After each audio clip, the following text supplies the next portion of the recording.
Well, hello everyone. Ogre27 Kane here today, and I want to do a review of F.I.S.T. Forged in Shadow Torch for the Nintendo Switch. Let's do a little bit of an overview and figure out exactly what this game is. So this is an anthropomorphic Metroidvania with a sci-fi / steampunk vibe. And it's your typical going up against a corporation saving the world story, but it has some really cool elements to it, and I really enjoyed my time with this game. I think we should go ahead and just start off with the gameplay first. So the gameplay in this is a 2D side-scrolling Metroidvania, but it has a 3D aesthetic, if you will, to it, and a steampunk sci-fi almost setting. The game is built in the future, but in an anthropomorphic future where robots and animals are fighting, essentially. You play as a resistance fighter who set out on a mission to figure out what's happened after a big devastation occurred. Now, your character in this is essentially a rabbit with a huge giant third arm, but the game lends itself well to all of the abilities and environments that it invites you to play in. Now, there are really two kinds of Metroidvanias in my book. One's where you kind of have an area to stop and fight enemies and defeat a large group and then explore. And then another kind, like Metroid, where you just kill enemies as you're exploring and going. This is more towards the original, the first. This game definitely puts you in the area of combat where you're defeating as many enemies as you can in a frantic pace, and then you're looking around for the extras and whatnot afterwards. This doesn't really bother me, but it does cause the game to focus heavily on its combat scenes, and it does lock you into those combat scenes until you're able to get past. Not a big deal, but it is. So let's move on to story now. So the story in this game sees animals facing off against robots in a dystopian steampunk sci-fi-ish future. Your main character here has essentially a mech that was destroyed a long time ago, and he has a third arm that's left over, and he's using that to essentially go through and defeat the evil corporation. Your resistance group is made up of a bunch of different animals such as bears and other things, raccoons, and they all help along the way. And there's a large town where you can interact with all of these characters and get the story beats. The story is really not the highlight of this game, as the combat really takes the cake in the exploration. But the story is done well enough, and considering they're using some really old tried and true tropes, it does its job good enough to keep you wanting to see more of the game. Honestly, for me, it was the upgrades and abilities and the strengthening of my attack and combos that kept me going, but not really a bad detail or a small detail, just different from what you're used to in this kind of game. If you enjoy combat, I think we're going to move on to that next, so let's talk about combat now. Well, the combat sees you with a light attack, a heavy attack, a grab maneuver, and 3 different weapons at your disposal, which you can interchange within your combos as you're playing. You also have execution or finishing moves, and you have a ton of different variation to what you can do. The enemies also are varied enough and have enough different movement themselves to keep you interacting with them on different levels. This game really truly did make me want to learn a bunch of the combos and begin to understand how those combos would interact.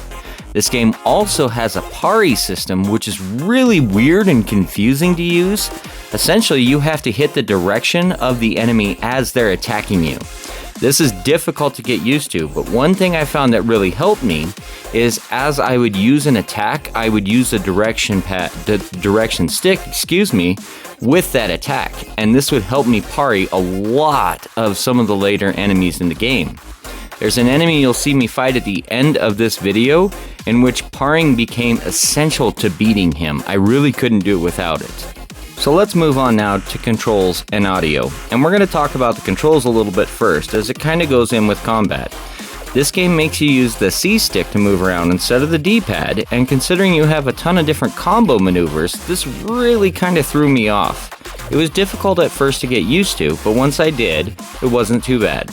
Let's talk about the audio now, and I'm just going to show some of the audio off here, as frankly I think it's fantastic, and really you just need to hear it for yourself to decide whether it's something or not, whether or not you might like it. So here we go.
Well, I think they did a fantastic job on the audio in this game, and I really like how everything flows back and forth. The only disappointing thing is not all the dialogue is spoken, and a lot of it, frankly, you have to read.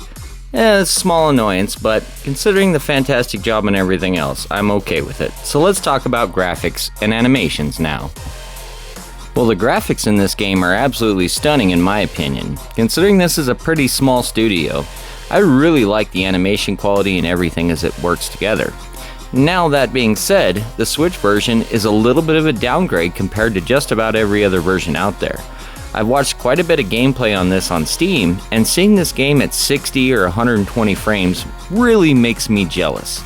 Not that it holds this game back, the gameplay is good enough that you can enjoy the entire game through without really any issues, but once you see it at that flow and pace, it really does kind of make you jealous, so I would recommend playing it on that system first rather. But if all you have is a Switch, like me, then this game is definitely worth your time and your money. I will have to mention, there are some weird frame rate issues every once in a while. None of them really were during the fights themselves, but during some of the cutscenes and battles, and that was frankly a little bit awkward. But other than that, I think the rest of the graphical quality was pretty top notch. Now, aside from a little bit of a Vaseline look that you may have noticed from time to time, the game really does do a good job holding itself together. And I didn't mind this, but it is something you can kind of notice on some of the scenes as they're blending back and forth together. There's also a little bit of a shading issue from what I can tell. It'll look like a character has like see-through skin or pigments on them, but didn't bother me in the least. So let's talk about conclusion now. Well, in conclusion, I bought this game physically for the Nintendo Switch. I bought the limited edition version, which comes with a steelbook, 3 lithographs, a sticker sheet, and a digital soundtrack. Now, frankly, the steelbook is absolutely brilliant. I love the artwork on it, and this is probably one of my favorite, if not favorite, sets that I've gotten for the Switch. I love the attention to detail on the game and on the physical edition itself, and this game is worth its price tag. It's still fairly cheap right now, and I know that they printed enough of them that it might last for a little while. This is a Metroidvania that was made with all of its heart and intention to really be a top-notch game.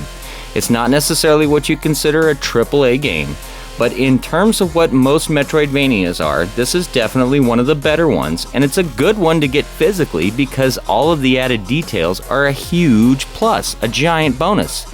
I really enjoyed my time with this game. This game really surprised me, and it wasn't really something I had on my radar until it had come out, and honestly, I kind of just fell in love with the packaging. Thank God for fantastic artwork and a brilliant mind behind a beautiful game, because it really did surprise me, and I hope you enjoyed this game too, because it's worth your time. The last thing I really gotta mention about this game is, if you couldn't have told by now, the game kinda has a bit of a dark story, and it's not really a happy-go-lucky, playful animal story. So be prepared for what you're in for. There's some pretty outrageous details to this game, and things that might make you shake your head. But I truly believe you will enjoy this. Well, that's gonna do it for today's video, folks. I hope you enjoyed it. Thank you for watching this video. It was a blast to make. I upload every single Monday. If you enjoyed it, please like and subscribe, and have a great rest of your day. This is Ogre27 Kane, signing out. The spark is cursed, and you're giving it to the rat dang. Are you really sure that's wise, Raiden? Don't worry, Bovie. I'll make sure to keep it safe.